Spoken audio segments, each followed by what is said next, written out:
welcome to the side event to the Global Education Summit 21. My name is Emel Karboul. I'm the CEO and one of the founders of the Education Outcomes Fund. The Education Outcomes Fund is an ambitious initiative to better the learning and employment outcomes for 10 million children and youth. We are hosted at the UN, more specifically at UNICEF. And our aim is really to expand results-based finance, or to expand actually achieving outcomes and results for kids. And today I'm really excited to actually officially launch our early childhood work space. We know that early years are the most important years for the development of children, and investing in them has the highest return on investment, both for the individuals, their families, and society. And we all know that this field is extremely underinvested all over the world. So how can we expand, but how can we expand while retaining quality? I think that's a tough question, not to have more access and lose in quality like happened in some other areas. And today we really want to discuss how results-based finance, how the focus on outcomes and results can help us achieve exactly that, innovate, scale, but by retaining a strong quality. Over the last month, we have, the work in early childhood has been pioneered in a new kind of partnership with the LEGO Foundation. We are developing the theoretical framework and a guidebook on how results-based finance can help both innovate and scale early childhood. Watch this space. In autumn, we hope to publish that. But today, we have a fantastic panel with us to dive deeper into that. So maybe you can share the slide. I'm gonna just introduce very quickly, just name and function, and later when I come to you, I'll say more. So in order of speaking, we'll start with Adele Pushparatnam, who's the guru of early childhood measurement at the World Bank. So very excited, she'll speak first. And then Jared Lee, who's co-founder of the Education Outcomes Fund and director of programs. We will have both of them do very quick introduction, kind of to set the scene. Why does this matter?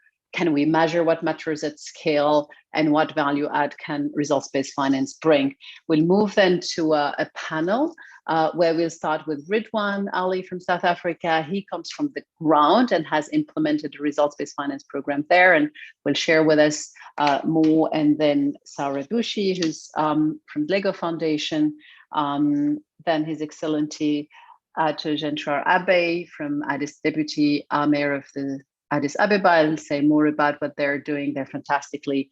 Alicia Herbert, who I'm very grateful she's here. I know as being co-host of the Global Education Summit, which is the GPE replenishment, I imagine you're apt to hear. So thank you for being here. And then Rob Jenkins, Global Director of Education at UNICEF. I hope we will have a very engaged conversation where we will also include some of your questions. So maybe we can share very quick the agenda for today. So as I said, we will have 2 short introductions and rapid fire interventions and some time for Q&A. So I hope that during the presentation and the conversation, you can use the Q&A function. At the bottom of Zoom, you will see a Q&A function to put already your questions, and my colleague Trine and Luna will help me. And then once we get there, we will invite some of you to come, hopefully on screen, to ask those questions. So far for the logistics, and I think we don't want to lose time. So I'll move straight away to Adele. And as I said, very excited, Adele, you're here. And before we dive into results-based finance more specifically, I'd love to frame the conversation to understand what we mean actually when we talk about quality in early childhood education. You've been leading the World Bank's work on measurement in early childhood. And what does quality look like? Do we actually know? Do we have a common understanding of what quality is? And is it really possible to measure what matters? Because there were some critiques, especially I think over the last decade, things have moved. But it's social emotional, and there are many more things that matter in early childhood. Can we really measure that? And not in terms of a small RCT where you can spend a ton of money. Can we measure that at scale? Can I, as a government, measure at scale what matters in the early childhood? So I'll hand over to you now for this quick first impulse. Great, thank you very much, Emil. Let me just get my presentation up. Put in presentation mode. Perfect, and can I please get a quick confirmation that we're seeing the right thing? Yes, we are. Okay, perfect. Great, so thank you again, Emil, and hello everyone. My name is Adele Pushparatnam, and I'm an education specialist at the World Bank. I'm very happy to be here and very honored to be part of such an esteemed panel. And as Emil mentioned, I'll be kicking off the session by providing some framing for the presentation and the panel discussion that will follow. And I'll be touching on the questions, what matters in early childhood, with a focus on early childhood education in particular, and can we measure it at scale? Globally, access to early childhood education, or ECE, has been expanding rapidly. It has nearly doubled over the past 20 years, from 33% to 62%, with most of the most dramatic increases occurring in low and middle income contexts. This is a promising trend, although there are still disparities between and within regions, and there's still a long way to go in order to achieve SDG Target 4.2 of universal access to quality pre-primary education by 2030. However, schooling is not the same as learning. We have seen this in the paradox of near universal primary enrollment rates coupled with the global learning crisis, where over half of 10-year-old children in low middle income countries fail to read and understand a simple story. As we now expand ECE, this trade-off between access and quality cannot happen again. Evidence shows that ECE sets a strong foundation for later learning, that ECE helps make education systems more effective and efficient, and that ECE is an effective strategy for promoting economic growth as it reduces achievement gaps and inequities and builds skills for future employment. However, none of these promises will be realized without an emphasis on quality alongside access. Expansion of access in ECE without parallel improvements in quality will waste system resources, and worse, may jeopardize children's cognitive and social-emotional outcomes. Going back to SDG 4.2, the objective is that all girls and boys have access to quality early childhood development, care, and pre-primary education so that they're ready for primary education. Both access and quality are in this SDG target, but while access is being monitored, there's limited data on ECE quality. Part of the issue here is that in order to measure quality, there first needs to be a shared understanding of what quality means. One way of measuring the quality of ECE programs is to measure child developmental outcomes as a result of participation in ECE and other early childhood programs. There are different aspects or domains of child development, and this graph demonstrates how the domains of interest shift across the lifespan. In the earliest years, the focus is often on aspects of perception, like seeing and hearing, and social interaction. And as you move into the preschool years, you start to move into the higher cognitive functions such as pre-literacy, pre-numeracy, and executive functioning skills. There are other aspects of development not reflected in this graph, but that are commonly measured in the preschool years too, such as adaptive or self-care skills, approaches to learning, and motor development. Note that social-emotional development is important throughout. However, there are other aspects of quality that contribute to child outcomes too, that can and should be measured in order to get a fuller picture and better understanding of what matters in early childhood programming. In the research literature, quality of ECE service provision is often divided into structural and process quality. Structural quality refers to inputs such as aspects of the physical environment, like infrastructure, group characteristics, like adult-child ratios, and caregiver or teacher variables, such as initial education and training. Process quality, on the other hand, refers to the dynamic interactions among ECE teachers, peers, and materials that children experience in ECE settings. In essence, the children's learning experience. Research has found that these interactions are the most important contributors to children's holistic development. It is worth noting here that there is often a push-down effect from primary into ECE, where we see preschool children being taught as if they were primary-age children, and this is a detrimental effect on process quality. However, in scaling up ECE, countries tend to focus on aspects of structural rather than process quality. ECE standards often include structural, but not process quality. For example, teacher-child ratios are often used as an indicator of quality.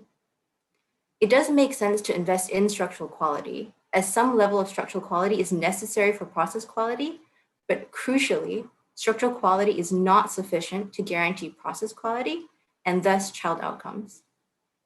As I mentioned earlier, there's more data on access than there is for quality of ECE. And within quality, there's limited information on structural quality, but very, very little with respect to the quality of teaching and learning processes at the classroom level. So there is this black box that needs to be made less opaque, because without this information, countries are flying blind in their efforts to scale up quality ECE. Now that I've provided a brief overview of what matters in early childhood education, we come to the question of whether we can measure what matters at scale. There are lots of tools out there to measure child outcomes, as well as fewer, but still a number of tools for measuring structural and process quality.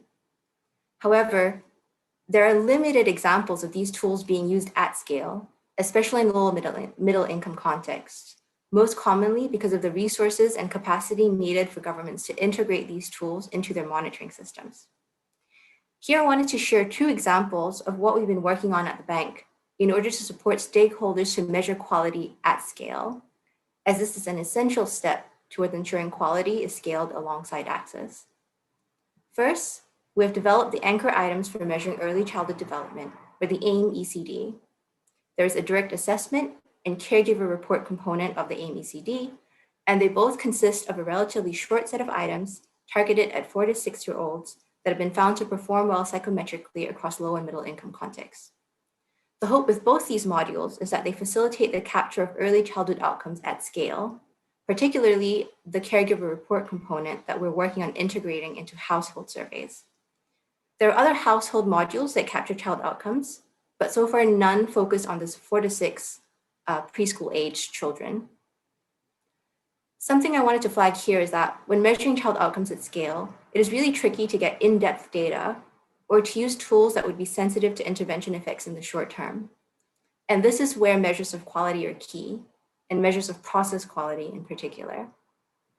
To uncover the black box of process quality, we have developed Teach ECE, a free open source classroom observation tool that measures the quality of teacher-child interactions in the classroom. It was designed as a scalable tool to measure process quality and is accompanied by a checklist to also provide information on aspects of structural quality. While rollout of the tool has been halted due to the pandemic, we are hopeful that the tool will serve as a resource for driving efforts to improve quality, as its predecessor, Teach Primary has. Teach Primary was launched in 2019 and has been applied in over 20 countries to date. It has provided stakeholders with concrete data on the quality of service provision, which has then driven efforts to improve the quality of teaching practices in the classroom, for example, through effective teacher professional development. Teach Primary has also been integrated into government monitoring systems, for example, in Punjab, Pakistan, where it is currently being used by pedagogical leaders to observe 15,000 teachers per week, thus demonstrating that it is possible to measure process quality at scale. So, in summary, access to ECE is scaling up globally, but access is not the same as quality. When thinking about quality, it is important that we keep a focus on the intended child outcomes. However, there are other important aspects of quality too. Here, especially process quality is important, but it is rarely measured at scale. And I hope I've shown you some examples to demonstrate that we can and should measure the quality of early childhood education at scale. So with that, let me pause here and hand it back to Amel. Thank you very much, Adele. Thank you very much. It's indeed a promising, message that we now have the tools that you've developed to really measure process quality at scale. So I'll go quickly now to Jared. Jared, you've been, leading EOF's work with the Lego Foundation to develop this guidebook for how results-based financing will support the scale up of high quality early childhood programs. Can you tell us a little bit about it, and what do we mean actually by RBF or results-based finance? I know some people here in this, side event have a lot of knowledge about it, some have less so. How can it work, and why do we think that it can add value in the field of early childhood? Thanks so much, Emil, and hi everyone. It's It's fantastic to have so many of you here with us. Let me just share my screen. Can you all see my screen? Great. So in the next 10 minutes, I'll give a quick whistle-stop tour of results-based finance. So we've just heard from Adele that we know what matters in early childhood. We can measure it at scale. And where results-based financing comes in is a tool in the toolkit to really help education systems shift the whole focus and way of working towards measuring and managing what matters. So give you a quick overview of what it is, what we mean by it, why we think it can help, and a few examples of what types of results we're talking about in the early childhood space. Now, I think this is it's a really fascinating topic, but it's also quite a complex one. And we find when we explain RBF to people, it's quite easy to get lost in some of it, especially if you're coming to it new. So I thought it would be useful to actually just start off with, what's the big idea? And the big idea is that education systems are typically set up to oversee and monitor budgets and expenditure, but they're not usually set up to systematically measure and manage what actual impact that system is having on children. And so as a result, we can be spending money on the wrong things. We don't have the right evidence about what's working in a particular context. And we're not necessarily getting the best bang for our buck in terms of that conversion of dollars spent through to quality outcomes. And so the opportunity with results-based financing is that this is one way, it's definitely not the only way, but one way or one tool in the toolkit to help us create a much stronger focus on the things we care about and the things that really matter. So it allows us to align delivery systems from government ministries at the top all the way through to frontline workers around what matters and how best to achieve it. And this necessarily means measuring at scale. So we're also generating more evidence about what policy and practice is actually delivering the best results. And then finally, this can also be a tool to mobilize additional resources, which I'll come back to.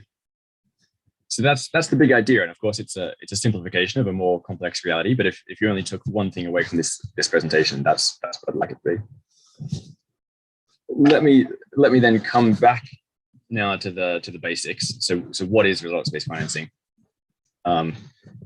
RBF is anything where a portion of funding is tied to the results we care about. So rather than paying for inputs, we pre-agree a set of results and targets. There's usually an independent verification as to what results have actually been achieved, which then triggers payment. And all RBF has that set of basics in common, but then beyond that, it's actually a really quite diverse set of tools. And we see, when different people talk about it, they can mean very different things. So just to give you a quick flavor of some of the differences, one key factor is who is being incentivized. So we can be paying government for results, we can be paying non-state actors, we can be paying households. And another key one is what we actually mean by results. So for instance, if we're talking about an output such as teachers trained, that actually implies something quite different to if we're talking about a final outcome for children, such as a child who's developmentally on track.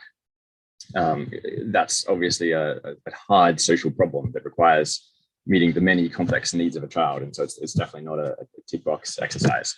And there's a few others you can see there in terms of other sources of funding, such as investors being involved or households also as co-payers.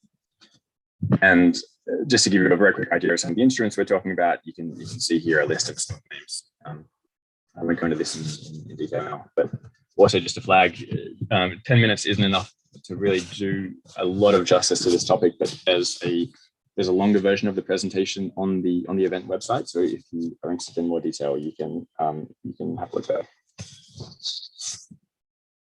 Now, the approach to financing early childhood using results has already been used around the world in a range of settings. This map shows a number of examples across the spectrum of early childhood development, including both health as well as education.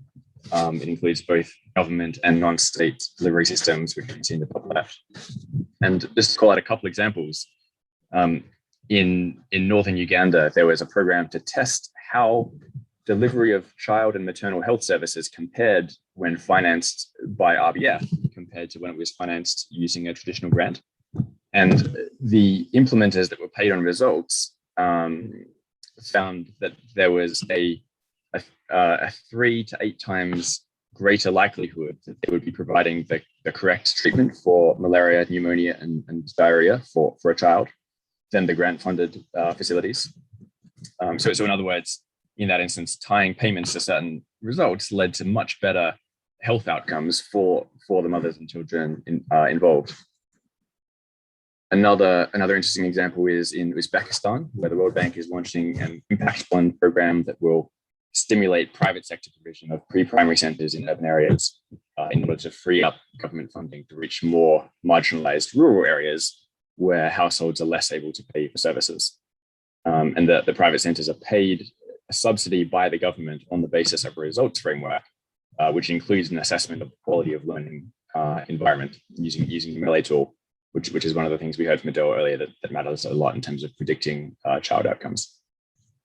And there's quite a few other examples here. Again, look at the presentation on the website if you want to see more detail. Last thing I'll call out about this is that we often see that RBF is used to help promote equity in programs, with additional payments being made for results for marginalized groups. And we see this as part of the program design in Uzbekistan, South Africa, Ethiopia, and Malawi, for instance. Now, coming back to the question of how we think RBF can add value in this space, it's worth mentioning at the outset that some people come to results-based financing as a tool for resource mobilization and a way to bring in additional funding. And we definitely think there's potential there, but actually at EOF, we focus much more on the effectiveness piece as opposed to the new sources of funding. So we see this first and foremost as a way to improve that conversion of dollars spent through to outcomes for children. And we boil it down to a few things as to how we think it does that. The first one is about creating strong alignment and a common set of objectives so that everyone in a delivery system has the same understanding of what are the results we want for children and what matters. It creates much more accountability for everyone in a big, messy, and often fragmented system to actually comply with those things. So for instance, not just structural quality, but also process quality. We've seen that it can help strengthen partnerships, which is particularly relevant in government ECB programs, where it's really critical that ministries of health and education and potentially others are working together in a really coordinated way to think about the holistic needs of the child. But it can also be used as a tool to help government partner with non-state actors and private pre-primary centers. And it also provides the flexibility and the incentive to be constantly managing, adapting, and improving programs at all levels based on the impact we're having rather than just dollars spent. And then finally, because we're measuring all these things, all the things we care about regularly, it then ensures that we're systematically generating evidence about what's working and how these different inputs are ultimately being converted into the final outcomes for children in different contexts. Now, depending on the objective of the program, the rationale can have more or less of an emphasis on different things here. We see these two sort of common examples of broader macro objectives of programs where we're either trying to scale up what we know works, where the emphasis is more on the left-hand side here around creating alignment and accountability, or it can be about generating better evidence about what works, in which case it's more about testing different approaches and then adapting the program based on what isn't working. Now let me finish with an example of how this can translate into an actual payment function for a program, and in turn a set of behaviors for a pre-primary center. So imagine, for the sake of the example, that we're talking about a government subsidy to support a rural faith-based pre-primary center. If what matters is the things on the left-hand side, so that children are attending pre-primary care, that the learning environment is high quality, and that children are developmentally on track, then we can design programs where we tie a portion of the funding to all the things on the right-hand side that we've heard from Adele, that matter and that we can measure at scale. So we can subsidize enrollment on the basis of equity. We can reward the center for demonstrating the right structural and process quality.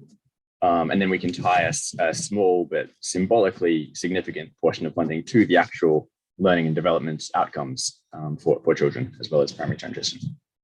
Now, if we bring this all back to try and make it real for what does this actually mean for a child, the aim is that despite very limited resources for this sector, what we're trying to achieve is that, when a child in a rural area goes to a pre-primary center, the center has the right things in place. It's using best practices in the classroom in terms of structural and process quality.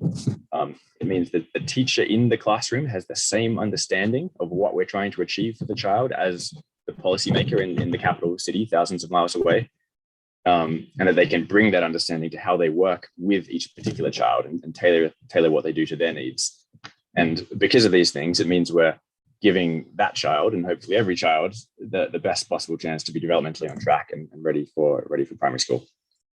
So just to bring it full circle in terms of bringing it back to the big idea I shared at the start, it's really about aligning delivery systems from top to bottom around the things that matter and making sure that we're systematically measuring and managing for those things. Conscious of time, so just in the last 30 seconds, a few final reflections. We're obviously here at the GPE summit, and I think it's absolutely critical to acknowledge the role that GPE plays in helping develop education sector plans and help align government priorities around system level objectives. And it's absolutely critical that all programs, including these ones, are really reinforcing and enhancing those system level priorities. Secondly, we've seen plenty of examples where things go wrong if you start with the concept of, I've got an impact bond, where can we do an impact bond, as opposed to actually starting with the social problem and saying, okay, given this particular context, how can we bring this toolkit to bear in the most effective way for the local context? And maybe let me finish with that, just to say, we think there's a really exciting opportunity here for funders and policymakers to make greater use of this toolkit in future years. So with that, I'll hand it back to you, Emel. Fantastic. Thank you. Thank you very much, Jared. And again, for those who want to dig deeper into all this, there is the longer presentation, but also in autumn, there will be a publication. So now we're moving to what we call rapid fire intervention. So I hope we keep each of them maximum to 3 minutes so we can have a bit more conversation between all of us. And I'm really happy to start with Ridwan Ali from the Foundation of Community Work. The previous two presentations were very conceptual and with some examples, but now we're going on the ground with someone who's been in the field, I think, for over 2 decades. But very excitingly, recently, you've been part of an impact bond in South Africa. You had this big innovation to move from center purely to also in-home, with caregiver, but actually also moving from something that was done, let's say, traditional grant to an impact bond. So what was it like to be part of, and what was different because it was an impact bond versus a normal grant or traditional grant? And if you can bring that to life, that would be fantastic, Ridwan. Hello, everyone, and thank you for the opportunity. I'm extremely chuffed to be part of a very esteemed panel with with all the participants from international or internationally. I think the South African Social Impact Bond was, like you all know, the first early childhood development in South Africa and in Africa. And as an organization, we were certainly fortunate to have been selected to participate. The Social Impact Bond was probably the best thing that happened to the organization over the past 5 years, not just from a funding perspective, but also for the opportunity to focus on improving the quality of the intervention and having the family in focus home visiting program assessed independently using the early learning outcomes measure, or as we locally call the ELOM assessment tool. Opportunities for independent evaluation don't always come around that easily because of funding constraints. And through the Social Impact Bond, we had the opportunity for a midterm and a final assessment. And the year in between the midterm and the final assessment provided us with an opportunity to fine tune and really to try and make sure that we improve on the challenges that were identified in the midterm assessment. So having to look at making sure that the venues for assessments were central, were easily accessible, try and make arrangements for transport for children and their caregivers, levels of anxiety amongst children being transported to a venue, some without their their parents.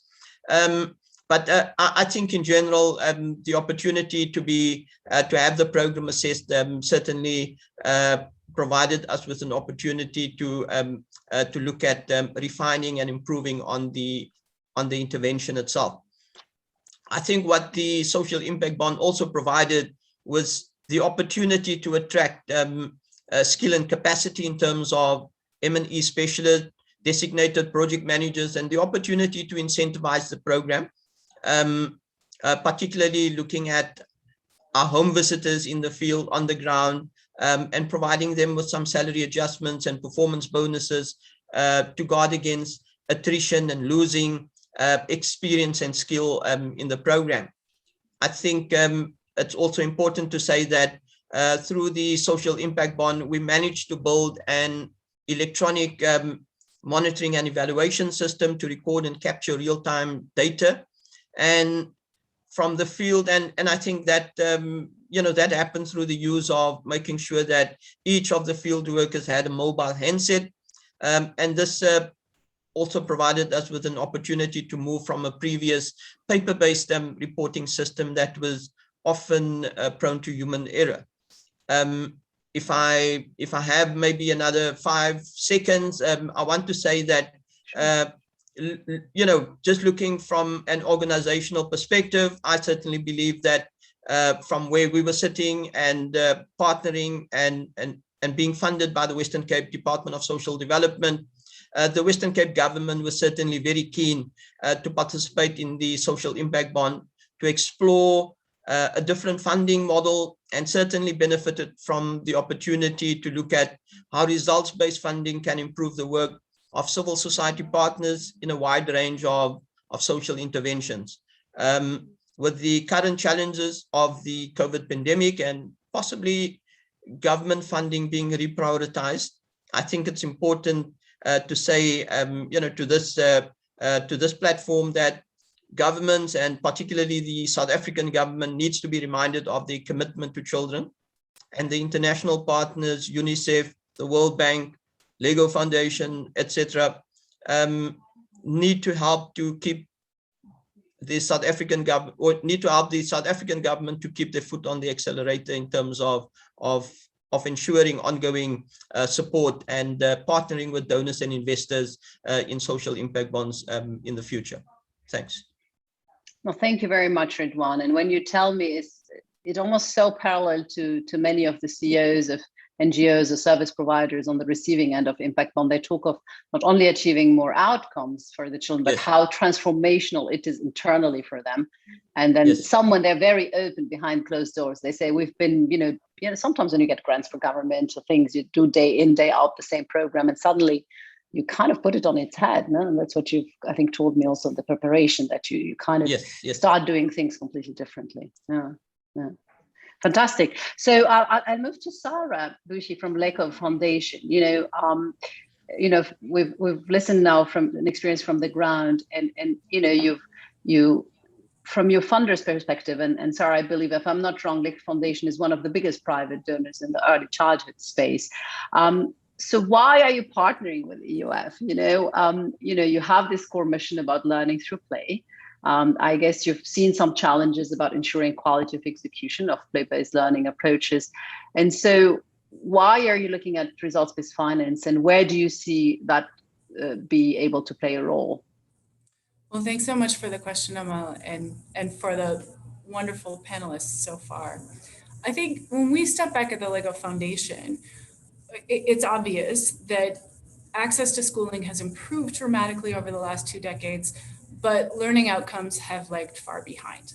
Somehow, our school systems have really failed to tap into the intrinsic motivation of children to learn. And we've not been successful in growing education systems that help children to become the independent learners.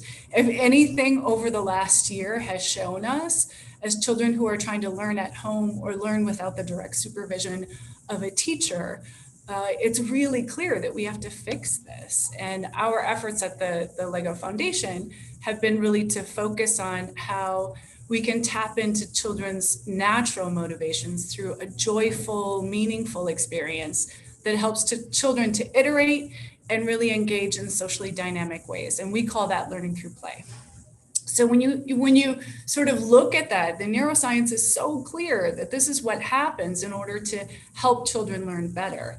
But as Adele has pointed out in her presentation, doing that and being able to measure it and know how it happens has been difficult.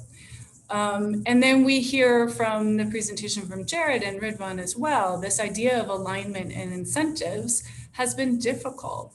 So for us at the LEGO Foundation, we've been really pleased to work with a lot of different providers on the ground who are making a difference in local communities, getting that to scale then, and particularly in early childhood, where you don't necessarily have a system that you're building on, but a system that you're building, there's an opportunity to do things differently. And we want to try ways to do it. And the Education Outcomes Fund and results-based financing is a way, we think, to try to incentivize different activities and maybe to put in place longer-term funding over a period of time where we're really building the system based on the kinds of incentives that we know are best for kids. And that's the heart of what we want to try out. I think just related to that, as a donor, as a funder in this space, we also know that we're probably not going to get it right the first or the second or maybe even the third time. And as a philanthropic donor, we feel like we have a responsibility maybe to play in that higher risk space a little bit more so that government investments can be put into a place where they really have some tested models and tested ways of working going forward. So that's our interest in this really exciting and interesting space. There's a lot to learn. Fantastic. No, thank you, Sarah, for being such an open-minded learning partner also in this journey. So we've heard, from the ground, we heard from Sarah from Private Donor Foundation, and moving to hear from the government perspective. So Your Excellency, Ato Gentior Abe, who's the Deputy Mayor of the city of, or actually Addis Ababa, which is not just a city, it's also self-governed. We've been also kind of cooperating for working together a little bit now, and the government of Addis is really implementing a very ambitious, fantastic, holistic programs for early childhood development, and that incorporate actually both home and center-based care, as well as health and nutrition, and which is exciting for us. EOF is really focused on the most low-income household in Addis, which is kind of a fit-off mission because we want to be a last-mile fund. So what are the challenges, Your Excellency, you as a government face in ensuring high quality and the best possible outcomes? And how do you think, I know that you've been previously in the Prime Minister's office and you've had experience with result-based finance yourself in another area. How do you think results-based finance can help here? Thank you, Amal, and thank you, everybody, all panelists as well. Here in Addis Ababa, regarding this program, the challenges was that we face for the last time, where there are so many factors, but among these factors, mainly we mentioned that poverty is the first and the most challenging, which we cannot access for everybody, for every children. The other challenge is infrastructure. The other challenge is prioritizing of agendas by the government and commitment of the local government and as well as the city administration. That was the challenge we face for the last so many years. In fact, it's not for the particular year, but there are so many challenges. Among these challenges, when we mention the poverty, there are a lot of people living under poverty. We just estimate 18.5% of Addis Ababa people are living under poverty. This poverty can be explained through different kinds of approach. Like infrastructure is the challenge. Educational access is a challenge. The other thing is nutrition. Nutrition is a challenge for children to be competent enough in school. The other challenge is prioritizing of agendas. What I am mentioning before is that when we plan, most of the time we plan traditionally to give education as grades above 6, grade 6 and the like. No modern way of teaching learning process practically implementing here in Addis. These are the challenges. The other challenge is facility, no facility throughout the poverty, especially in the downtown areas. So this program may help us to alleviate such kind of challenge. The other challenge is when we go through these people, there are so many people living without nutrition. The nutrient value of feeding of the children is not making the students competent and to be just compute with other students like world standard kind of students. So this was the challenges. What the result-based financing help us is when you do more, you may achieve a result. When you achieve a result, you may provide another finance and another source of finance, and you can expand and you can scale up all the programs throughout the city, and you can make it universal. So before, there was no commitment in the government side. Now the government is committed enough to allocate based on its capacity finance to bring competent, quality and inclusive kind of education starting from the early childhood. So the result-based financing, we do have an experience before, like the urban local government development program. We achieve different results on that program. We just have such kind of experience to implement this result-based financing system in education sector as well, and in this early childhood development program. On that program, we execute a lot of physical infrastructure as well as financial infrastructure and social infrastructure. Based on that experience, we can run this program smoothly, and we achieve a lot of results.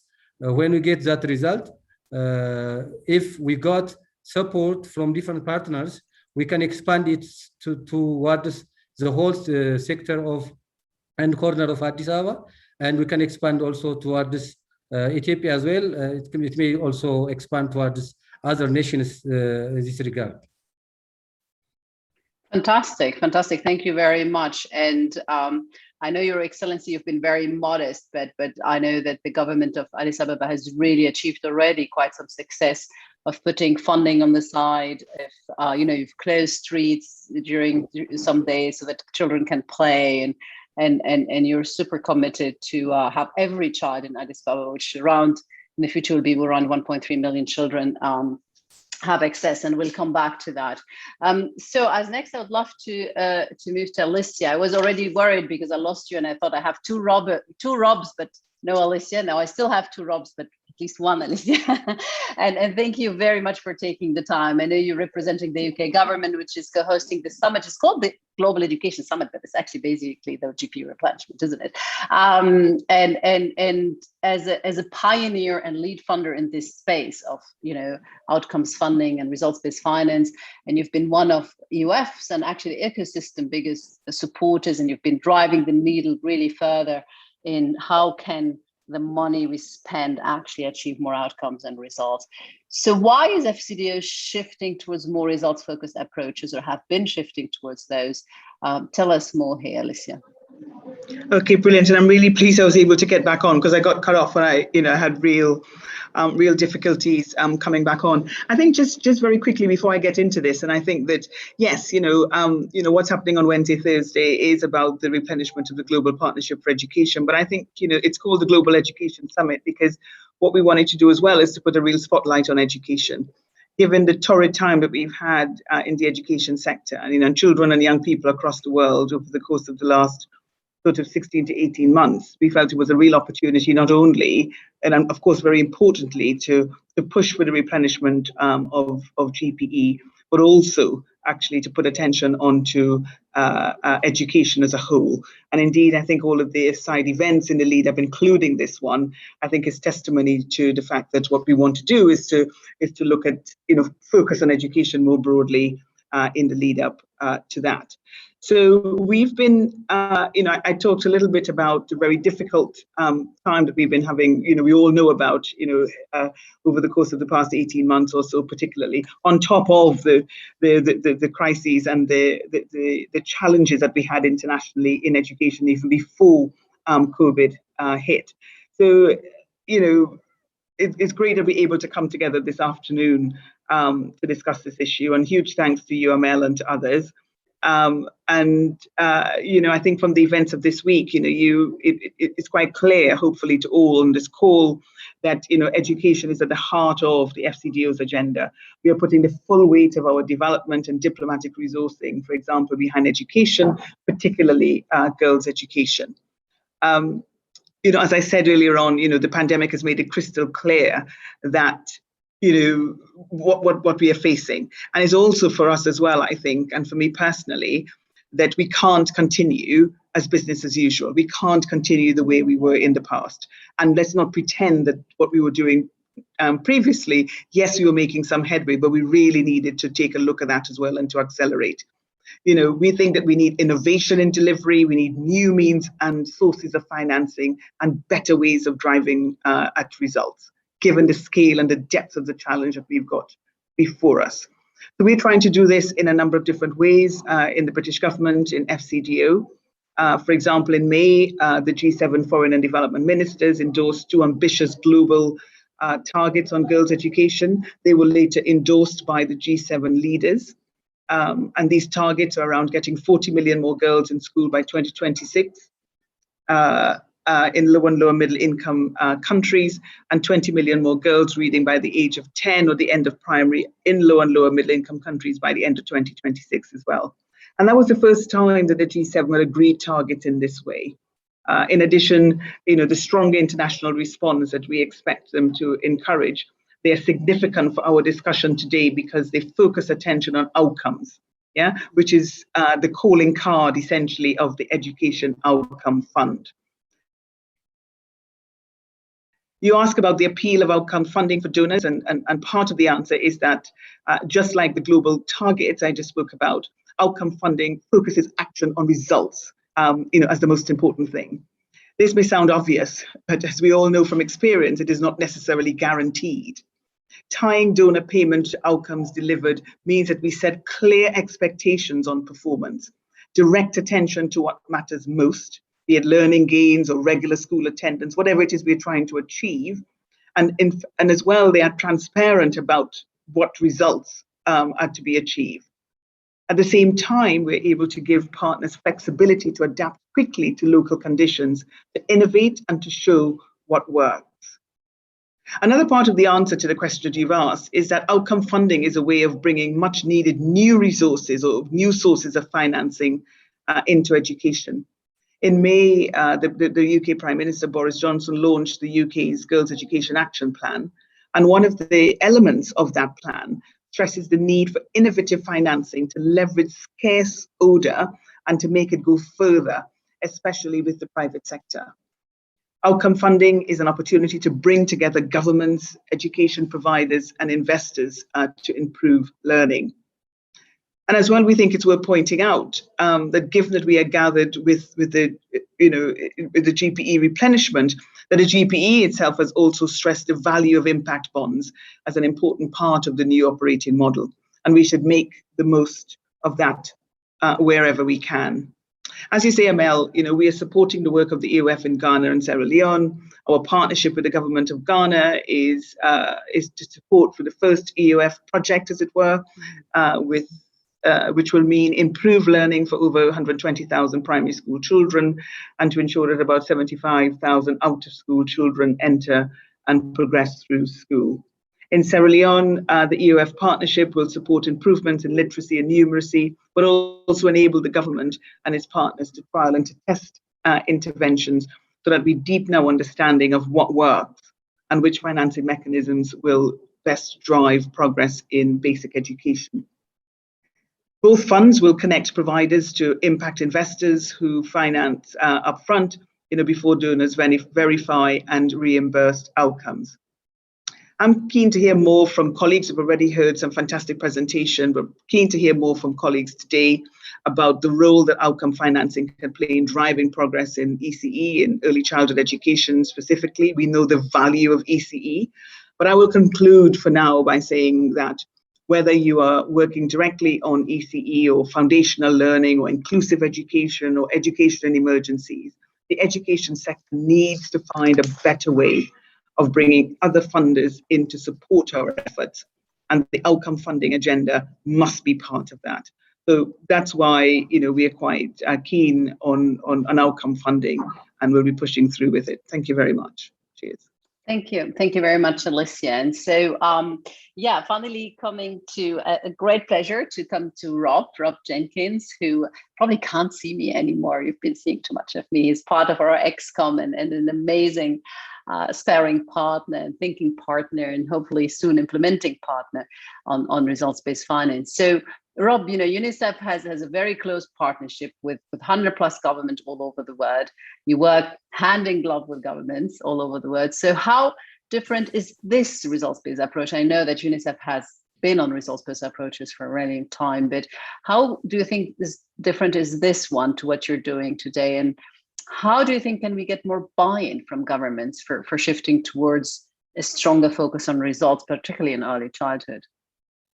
Well, thanks a lot, Amel, and so great to be on this panel with so many friends and colleagues, and excited to hear so many amazing comments already. And thanks for the question. We've all been recognizing the world is currently off track in terms of progress towards this very important area in education. It happens to be SDG target 4.2.2 for those who are into the SDGs, but basically how important early childhood education is. We're off track. The amount of resources currently invested is part of the issue. We continue as UNICEF to engage with all governments to encourage them to invest 10% of their education budgets annually on early childhood education. And indeed, that remains a very real challenge. But a number of colleagues have also, including Alicia and Sarah and Jared and others, have talked about the importance of crowding in others and looking at the issue of quality. I personally feel there's enormous potential in results-based financing to do just that, to translate the tools that were shared into implementing those, focusing in on quality, and looking at the effectiveness of the resources. In UNICEF, we've been promoting results-based management for a long time, actually throughout my career. It's results-based management, but results-based financing, I think, takes those tools to another very exciting new level, comes with additional rigor, additional tools and discipline.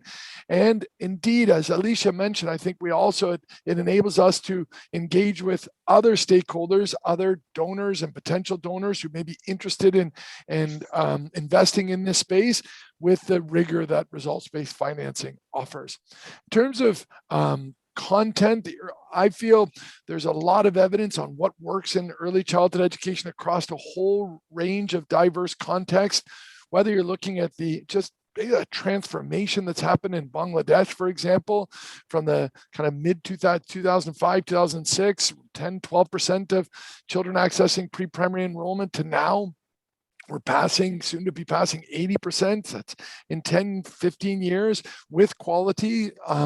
Some lessons around the importance of partnerships, the importance of the role of government and regulation and facilitation.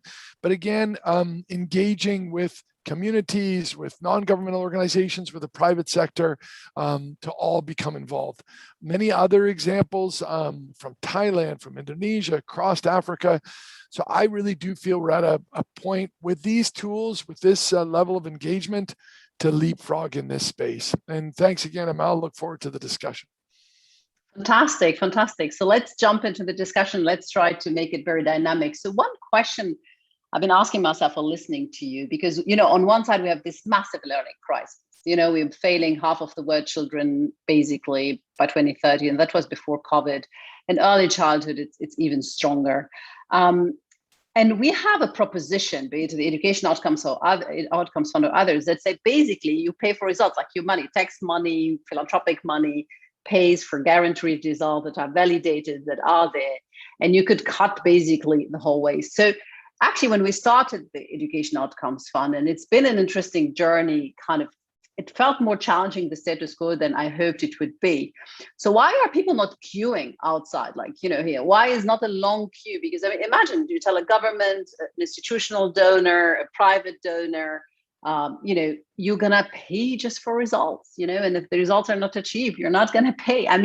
What a fantastic proposition. Plus you will get the evidence and what works. So what do you think is hindering more people jumping here big time? And we're grateful for all the support we have. There is an ecosystem growing, but it's not yet exponential. So what do you think is hindering from a big jump? And I'd love to hear from everyone very quickly, because I think you look at this from different perspectives. Who'd like to jump first?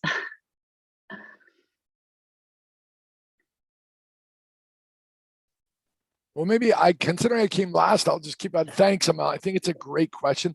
I think we have to also recognize we need to get better in communicating this tool. I think to simplifying it so it's accessible.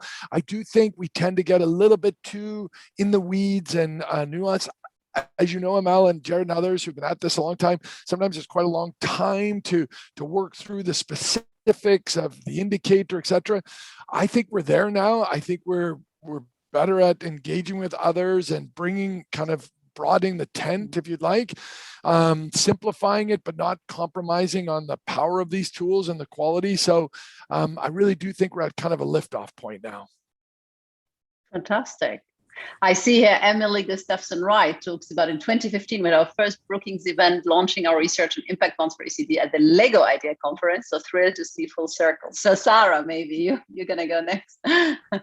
Yeah, well, I would highlight three things that I think they're just hard. First, like anything new, like first adopters is hard, right? We are talking about education systems that are a backbone of society. So how you change that, it's just hard. We know that there's momentum behind things, and you can look at the Human Development Report from 2018, the learning crisis piece that the World Bank did, that's at the center. We know actually that education systems aren't just about learning. There are lots of other things around them. So there's a little bit more like nuance behind things. That's the first thing I would say. The second, and we're working on that, it's been an impressive and certainly a learning experience for me as a donor, is understanding the transactional costs that come along with what results-based financing can look like, how it is that you think about different things, and how it is that we get better at it. You get to economies of scale, you learn more, and those things go down over time. And then I think the third thing, which for me is something that, I'm really interested and the LEGO Foundation is interested in as a donor, is that I think that the trick in education systems is often that we have to look at workforce development. How do you get a workforce to actually change the interaction, the fundamental interaction between a child and a student, or a child and a practitioner, a professional? That, like, you can know what it looks like, but knowing how to do it, you can't necessarily incentivize the how to do it as easily. It's like saying, oh, you know, the Olympics are out, you can get a gold medal if you win. Well, I know I have to run faster. How do I run faster? And I think that's the thing that we're still trying to figure out. How do you pull the right levers to help people learn how to run faster? And then on top of that, every child is different, right? So it's the context and the child. A typical trajectory of a child is only going to cover a certain number of kids. So that's the third piece that we'll learn about as we continue to, and hopefully we get more of this out there in the world. Fantastic. Alicia. Yeah, just a few comments from me. I think that, and look, this is, you know, I've been involved in other efforts to get, sort of innovative financing into the education sector as well. And I think it's going to take some time. I think, you know, someone mentioned, I think in the chat and others, about mindset and shifting us into a different place. I don't know, I've been hanging around this sector now for about 5 years. And I think, you know, given the scale and the depth of the challenge that we had even before COVID, which has been exacerbated by COVID, I firmly believe that we can't continue the way we have in the past. You know, grant money only, one pound in, £1 out, $1 in, $1 out. We've got to find innovative ways to do that. But I think it will require a shift in mindset. I think it will require a shift over a period of time, and that, you know, usually that takes time. And I think the second thing as well is that I think there is some nervousness about the involvement of the private sector in education, and I think that as well is potentially another area, you know, another issue which may be where you probably find that there's a bit of reticence coming through with respect to this. But, you know, some of us on this call, all of us on this call, are early adopters of this, and are really wanting to push forward with innovative ways of doing things. So, you know, let's keep going. I think it was Rob who said we probably almost had lift off, and then hopefully over time we're able to bring others on board with us. Thanks. Yeah, fantastic. It's always like that, you know, the S-curve at the beginning is the crazy ones who are doing it, and some point is the crazy ones who are not doing it. Let's hear very quickly from Your Excellency and Ridwan, and then we'll move to Q&A. I think we have lots of questions. So, Your Excellency, do you want to comment on why they're not queuing? I mean, you're one of the governments who is actually queuing, saying, I want to do RBF. Thank you very much. My government, especially here in Addis Ababa City Administration is committed enough to undertake this program. Unless we invest more on this sector, and unless we invest on children, our poverty will fail in the vicious circle. That's why the city administration is committed to bring a result. When we achieve a result, we can get more, and we can expand every facilities, and every maybe we include more children, and the delivery and the access will be for more children that may bring us in a good phase and in a good status to make sustainable development and to reduce poverty here in Ethiopia. So the result-based financing as well as educational outcome fund, together with our partners, our government is committed to allocate within its capacity, as well as there are different stakeholders like different ministries. They will engage on these activities. We just evaluate within weekly 15 days to achieve a result. So we can do this, and we have to invest more to bring change. This may be an advantage for Addis Ababa to reduce poverty and to bring healthy, competent children, and it may be good for sustainable development of the country and Addis Ababa as well. Thank you. No, thank you very much. And I think you stated at the beginning something very important, that by actually showing the results like black on white, you can also get then more resources. And I have to do a mea culpa. Like I think Alicia, I've joined the education space similarly like five and a half years ago. And before that, I remember of a cabinet meeting where I was minister, and the education minister came and wanted more money. And, you know, I was like, sorry, you're spending 25% of our budget, you have 5% of our GDP, and you're before last in PISA. You know, like, I mean, show me, you want more money? You're like, what are you going to do with it? And I think of any finance minister would say that, and the question is, RBF won't be the solution for all, definitely not. But it can be kind of a niche and a push to kind of have more of those results. And I think coming to a cabinet meeting with really kind of these hard fact results definitely will give a much better position to kind of fight for more finance, especially in the early childhood space. Ridwan, before we move to Q&A, any insight from your side on you've been kind of on the receiving end of that type of money? Yes, thank you. I want to just say that the issue of access and quality, it's not just about mobilizing the ECD workforce. We have to constantly in the conversation and the discourse around early childhood development in the South African context tend to gravitate towards what happens in the classroom, what more need to happen, how much more capacity do we have to develop in terms of preschool teachers and practitioners.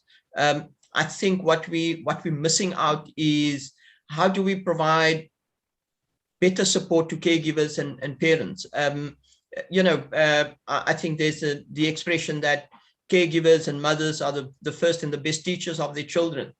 So yes, if we want those better performing children, we have to make sure that the caregivers actually have and develop a better understanding of their role. And we have to look at how our education sector and our education system look at empowering caregivers to play that support role for in the system in general, but also in terms of mobilizing and motivating and and supporting children throughout.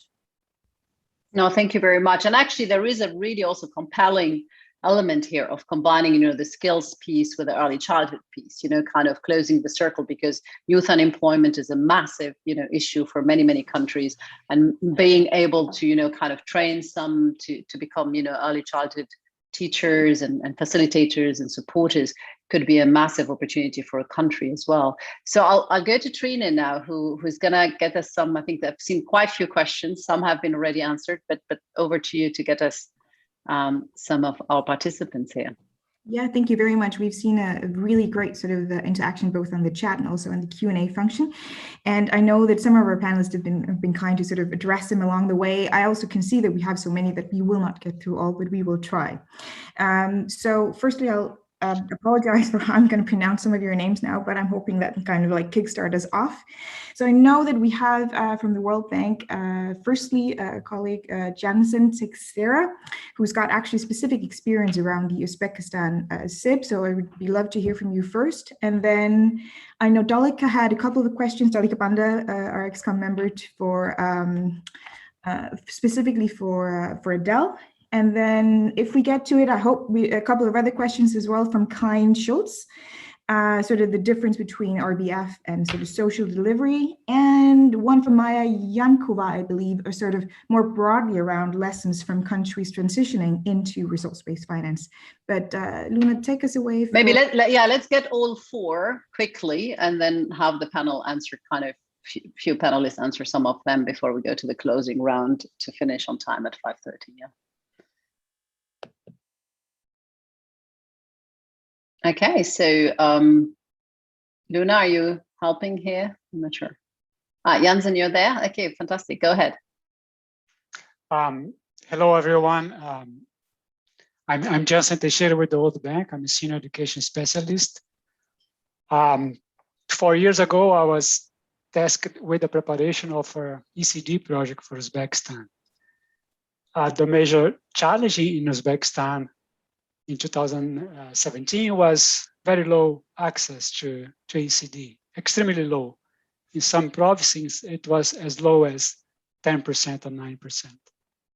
And the government wanted to increase access very quickly in a very short time frame.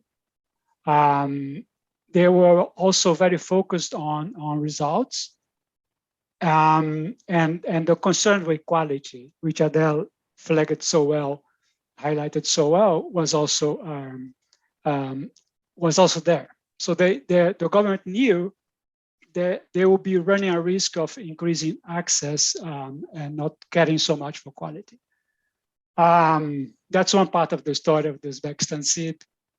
And the other part is that within the bank, despite our large experience in RBF, we hadn't prepared an impact bond yet. So I heard a call for an impact bond in Uzbekistan, and I put together a team. We worked mostly with bank staff and some consultants. So we designed a social impact bond in ECD as part of the larger project. So the project as a whole is not an impact bond. We have a component. There is a social impact bond, whose major features are, we have in that seed, we have a blended capital structure that are funds from the GPRBA, funds from IDA, and funds from the government, apart from the investors' upfront capital. So these are a nice element of the bond. Another one is I like very much is the simplicity of the design. Internally we try to show that we can design an impact bond that is not complex at all. We have only 3 metrics: one on occupation rate, another one on equity, and finally one on quality. And finally, we wanted to develop this bond in-house because we also wanted to learn with the process, learn with the preparation, and think we achieved that objective as well. Now we feel prepared to develop more. There is another one that Jared knows very well. There is one in Ghana, and discussions for others in Pakistan and other countries, which I very much look forward. I will pause here, and in case you have questions, I'll be happy to respond to any questions that you may have. Yeah, so Janssen, please don't take Janssen as a role model for question. It was actually Adele's impulse that thank you, Janssen, for coming, and that she wanted you to share your knowledge with us, and thank you very much for sharing that. So I think we move now to the Q&A, and our first Q&A is Dolika. Thank you so much, Amel and team, and I must confess up front that I'm a trustee on the board of EOF. So my questions are not supposed to be, but may sound self-serving. But very quickly to Adele. I'm also former IFC, so you can't say I'm really hitting on you. I think I'm pretty balanced. Just to get a feel from you on the balance from the bank group between the technical assistance and advisory work with host countries, so at the policy level, as opposed to actual dollar investments through the private sector arm, which is the IFC, into innovative and digitized education platforms. That's the first question. So just a distinction between the non-financial and the actual financial input into these new organizations. My second question is the bank group strategy to partner with institutions that are focused on outcomes results, rather than the headline, we have invested X billion dollars into this sector, but actually partnering with institutions such as EOF, who are actually looking at delivering results as the ex ante, as opposed to the post. Thank you, Dolika. Let's get the other 2 questions and then we go back to the panel. Otherwise, we're going to be stuck for time. Who's next? Maria Yankova, I hope you're still here.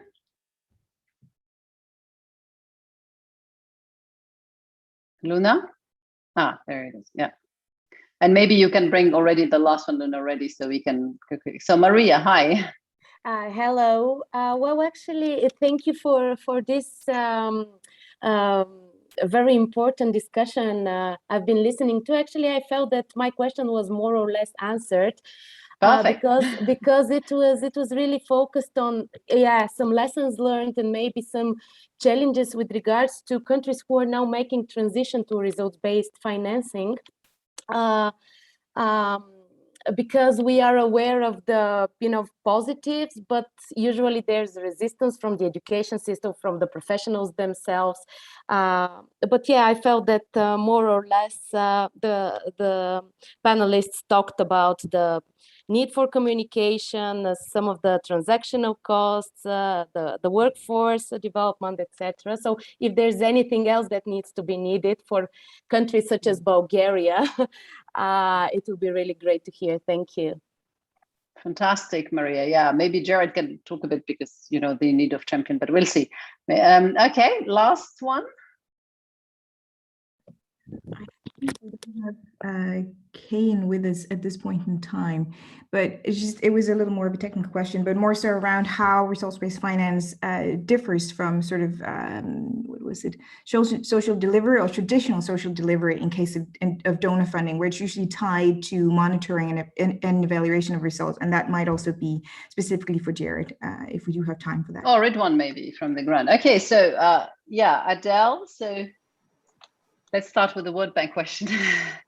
All right, so thank you very much, Dalika, for these questions, and I'll do my best to provide an initial answer, but I'll be happy to connect with you after the event to help you find perhaps more satisfactory answers. So the World Bank does provide, well, first I want to say I'm less familiar with the IFC side of it, so I work with the IBRD and the IDA sections of the bank. And in those parts of the bank, the World Bank does provide advisory and analytical services to client countries. But the majority of work that we do is through the provision of loans and grants to countries to achieve their development priorities across the different sectors. And so I'm afraid I don't know the IFC numbers in terms of direct investments into innovative education platforms. But again, I'd be happy to connect with you after the event to try to help you get that answer.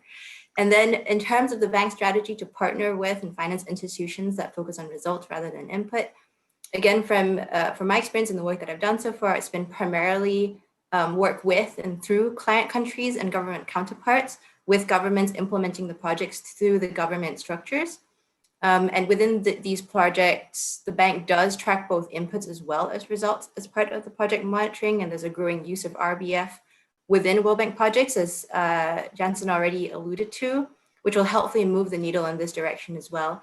And I know that there is a central team within the education global practice, for example, working on pulling together resources and examples to support education teams to move forward the dialogue with country counterparts where there is this interest in RBF, because it is demand driven. And so that's kind of where we need to move the needle, is in the government's interest to implement RBF within the country, and then the World Bank can come in to support that. So I hope that at least begins to answer the question, and I'm happy to help afterwards. Yeah, that links actually well to the demand-driven piece where, you know, there was this question about how governments, so there were some answers around challenges for government to really move into this. I don't know if anyone wants to add to that. No, okay. And the last, I think one, probably I could add one thing is, I think the need to having champion. I think we've seen this both in the UK government, but also in other governments where we've done this work because it challenges the status quo, I feel, a lot. So I think the need for having champions within, you know, governments for this is really important. Also investing a lot in, I don't want to call it educating, but, you know, kind of investing and spending time with people so that they understand what is it about and what it can add for them has definitely been really helpful for the governments we've been working with. And Trina, remind me that the last question was about the difference. Now, what's different this versus traditional grants? So I don't know who wants to say something about this. Maybe Ridwan can say something about this. And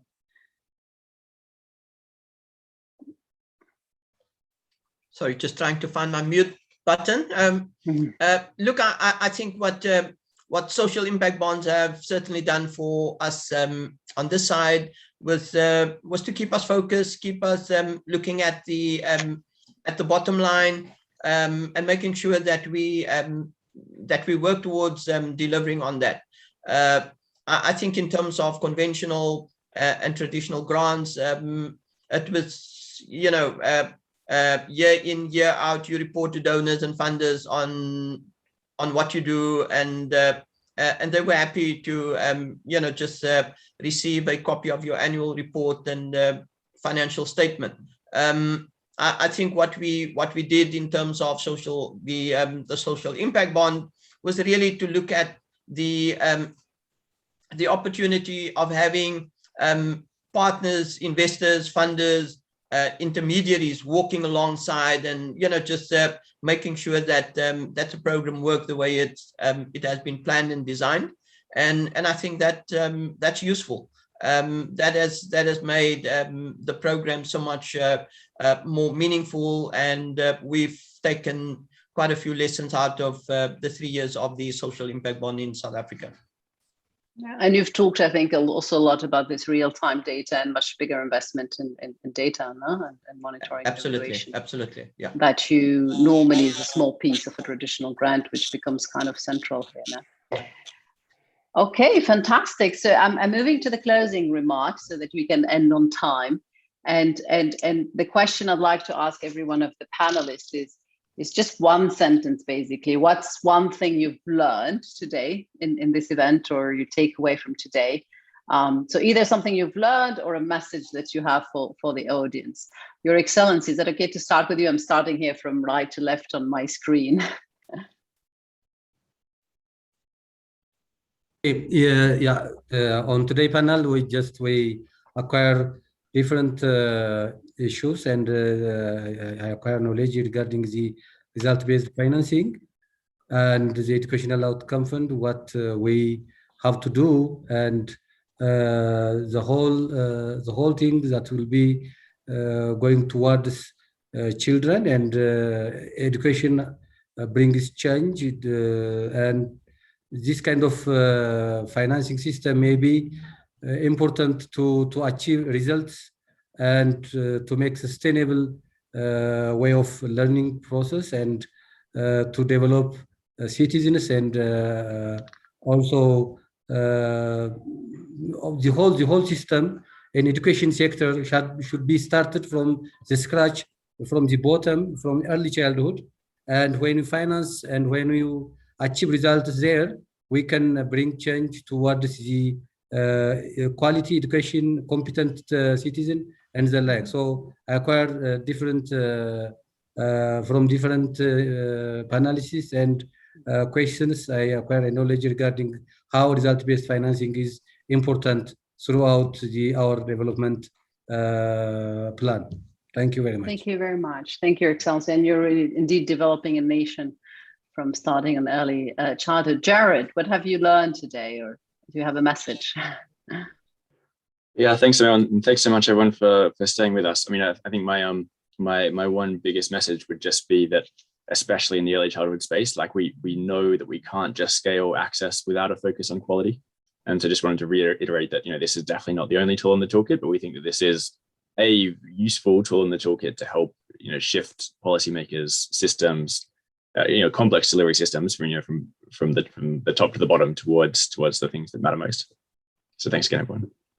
Fantastic. Sarah, going to you. We haven't managed to play here, to learn through play, but at least play, through the conversation. Well, I think there's a deep buy-in to the importance of play in this age group, and that's wonderful.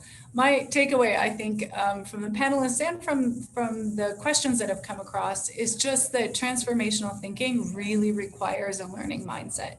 And you can hear that in everybody's thoughts, and staying focused on that learning so that we learn how to adjust and get better to really try to achieve what we need to for young children. Thanks, Sarah. Rob. Maybe just to build on what Sarah had just, I think it's time for us to take those lessons and examples from the positive deviants, if you like that, those who are really leading in this at country level and in communities, and take seize the opportunity that the disruption, the very painful disruption that's going on in the education in many children's lives the last 15, 16 months, can we take the best part of that to leapfrog into the future by rolling out these amazing tools at scale. So thanks for having me, and look forward to continuing to partner with you all. Thanks, Rob. Adele. So I think, building on everything's been said already, I would say that I think to move this forward, we'll need to continue to socialize the ideas that were discussed today, even though to us they may seem very obvious and things that we've talked about many times before, but going all the way back to why ECD is important, what quality is, how to make quality happen, how to measure quality, and then what RBF is and what it brings to the table, building on the answer to all these other questions. I think it's that constant socialization that will eventually, hopefully, get us to a point where RBF is more in demand, and then quality also becomes much more widely available to children. Thank you. And I'll end the closing round with you, Ridwan. What do you take from today, or do you have a message for our audience? Yeah, thanks for the opportunity. My takeaway is certainly that we have to find balance between excess and quality, particularly looking at non-center-based, non-formal programs, home visiting programs, taking learning opportunities directly into homes for for children, and working with caregivers and supporting caregivers.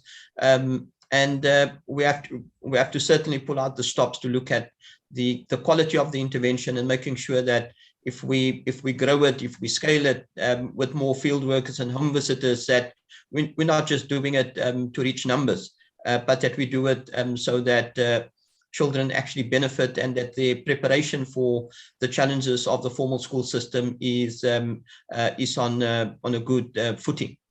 Thank you. Thank you very much, Ridwan. So thank you very much to our all panelists. Thank you to Trina and Luna and the EOF team who's helped prep this webinar, and especially thank you to our participants with a very active chat and Q&A. I'm sorry we couldn't answer all the questions as always, but at least we can end on time, or even before time. And I hope you enjoy other side events at the Global Education Summit, and looking forward to continuing this journey with these, what did you call them, Rob? Positive deviants, or yeah, join us in the positive deviants community. Okay, thank you very much. Bye, everyone. Bye-bye. Thank you. Bye-bye. Thank you.